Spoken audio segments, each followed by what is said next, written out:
कभी कभी आप फिजिकली थके हुए नहीं होते, फिर भी अंदर से बिल्कुल खाली फील करते हो। लोगों से बात करने का मन नहीं करता, छोटी सी चीज भी हैवी लगती है, और सबसे अजीब बात, आपको समझ ही नहीं आता कि प्रॉब्लम एग्जैक्टली है क्या। आप बस सरवाइव कर रहे होते हो, स्माइल करते हो, काम भी करते हो, सब नॉर्मल दिखते हो, लेकिन अंदर ही अंदर आप इमोशनली एग्जॉस्ट हो चुके होते हो। और इमोशनल एग्जॉशन सिर्फ थकान नहीं होती, ये धीरे धीरे आपकी एनर्जी, आपकी पर्सनैलिटी और कभी-कभी आपकी हैप्पीनेस भी चुरा लेती है। तो अगर पिछले कुछ टाइम से आप खुद को अलग फील कर रहे हो, तो शायद ये वीडियो आपके लिए है। आज हम बात करेंगे 7 साइंस you're इमोशनली ड्रेन्ड, और हो सकता है इनमें से कुछ साइंस आपकी लाइफ को परफेक्टली डिस्क्राइब करें।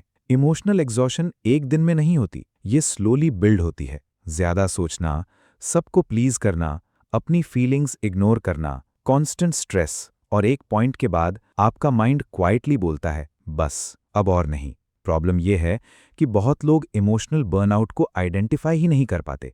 उन्हें लगता है वो लेजी हो गए हैं, बट रियलिटी में उनका दिल और दिमाग बहुत टाइम से ओवरलोड में चल रहा होता है। तो चलिए शुरू करते हैं। पहला साइन, आप अननेसेसरीली इरिटेट होने लगते हो। छोटी सी आवाज, एक सिंपल मैसेज, किसी का नॉर्मल क्वेश्चन, और सडनली आपको गुस्सा या फ्रस्ट्रेशन फील होती है। कभी नोटिस किया, जब इंसान इमोशनली हेल्दी होता है तो उसके अंदर पेशेंस होती है, लेकिन जब इमोशनल एनर्जी खत्म होने लगती है तो माइंड हर चीज को बर्डन समझने लगता है। इसलिए इमोशनली ड्रेन्ड लोग ऑफन बोलते हैं, प्लीज मुझे अभी अकेला छोड़ दो, और उन्हें खुद भी समझ नहीं आता कि वो इतने इरिटेटेड क्यों हैं। एग्जाम्पल इमेजिन करो, आप पूरा दिन मेंटली स्ट्रेस्ड थे, रात को कोई बस इतना पूछ लेता है, तुम ठीक हो, और आप इंस्टेंटली अनॉय हो जाते हो। प्रॉब्लम क्वेश्चन नहीं थी, प्रॉब्लम ये थी कि आपके पास इमोशनली रिस्पॉन्ड करने की एनर्जी ही नहीं बची थी। इमोशनली ड्रेन्ड इंसान रिएक्ट ज्यादा करता है, बिकॉज अंदर ऑलरेडी ओवरलोड चल रहा होता है, और कभी कभी ये इरिटेशन दूसरों पे नहीं, खुद पे होती है। दूसरा साइन, आप सोशली डिसअपियर होने लगते हो। कॉल्स अवॉइड करना, मैसेजेस लेट रिप्लाई करना, प्लान्स कैंसिल करना, और स्लोली आप सबसे इमोशनली दूर होने लगते हो। अब इसका मतलब ये नहीं कि आपको लोग पसंद नहीं, कभी कभी आप बस इमोशनली इतने टायर्ड होते हो कि इंटरैक्शन भी एग्जॉस्टिंग लगता है, क्योंकि हर कॉन्वर्जेशन में एनर्जी लगती है, स्माइल करने में एनर्जी लगती है,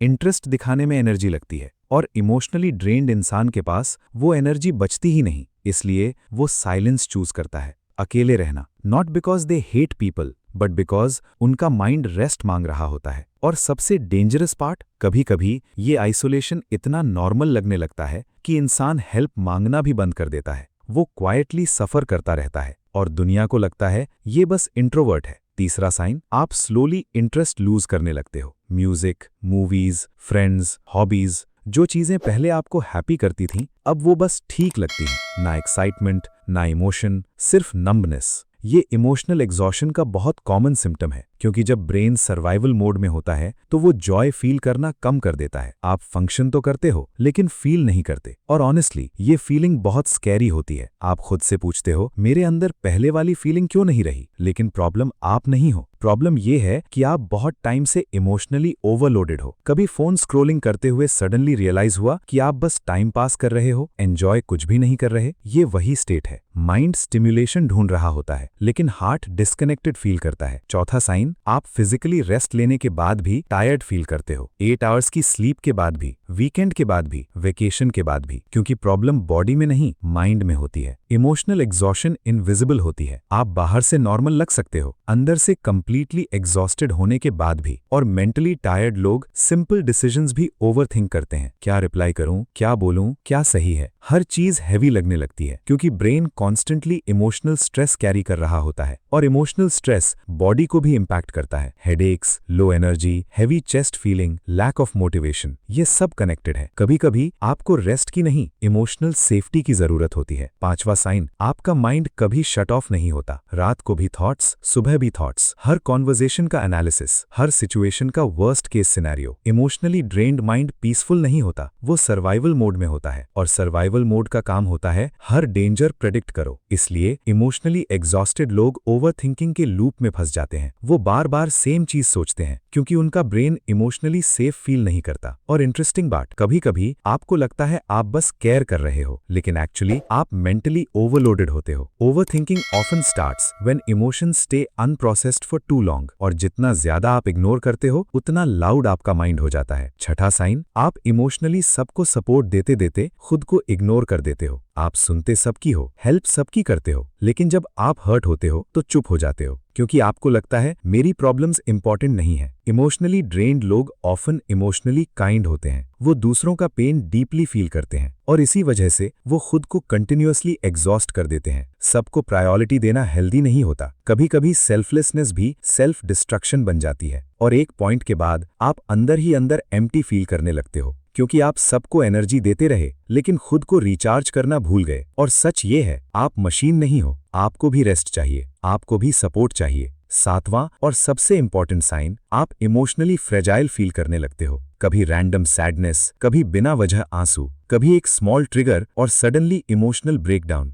ये वीकनेस नहीं होती, ये इमोशनल ओवरलोड होता है। कभी कभी आप इतनी फीलिंग्स अंदर स्टोर कर लेते हो कि बॉडी फाइनली रिलीज मांगती है और फिर एक दिन सब बाहर आ जाता है। इमोशनली ड्रेन्ड लोग ऑफन स्ट्रांग दिखते हैं, लेकिन उनके अंदर बहुत सप्रेस्ड इमोशंस होते हैं। उन्होंने बहुत कुछ टॉलरेट किया होता है साइलेंटली। और जब इंसान कंटिन्यूअसली स्ट्रांग बनने की एक्टिंग करता है तो अंदर का इमोशनल सिस्टम इवेंचुअली थक जाता है। इसलिए अगर आप रिसेंटली ज्यादा इमोशनल फील कर रहे हैं तो प्लीज खुद को जज मत करो। हो सकता है आप बस बहुत टाइम से इमोशनली ओवरलोडेड हो। अगर आपने इनमें से 3 या 4 साइंस भी रिलेट किए हैं तो शायद आपका माइंड और हार्ट बहुत टाइम से रेस्ट मांग रहे हैं। और सबसे पहले आपको ये समझना होगा, इमोशनली टायर्ड होना वीकनेस नहीं होती। आप ह्यूमन हो और ह्यूमंस एंडलेसली प्रेशर हैंडल नहीं कर सकते। कभी कभी हीलिंग का फर्स्ट स्टेप प्रोडक्टिविटी नहीं, पॉज होता है। स्लो डाउन करना, अपनी फीलिंग्स को फाइनली सुनना और खुद से ऑनेस्टली पूछना, मैं ठीक हूँ या सिर्फ प्रिटेंड कर रहा हूँ। प्लीज याद रखो, आपको हर वक्त स्ट्रांग रहने की जरूरत नहीं, कभी कभी वल्नरेबल होना भी हीलिंग होता है। और अगर आज का वीडियो आपको रिलेटेबल लगा तो कमेंट्स में बस इतना लिखना, आई नीडेड दिस, ताकि आपको पता चले कि आप अकेला फील कर रहे हो लेकिन आप अकेला नहीं हो। टेक केयर ऑफ योरसेल्फ और मिलते हैं नेक्स्ट वीडियो में।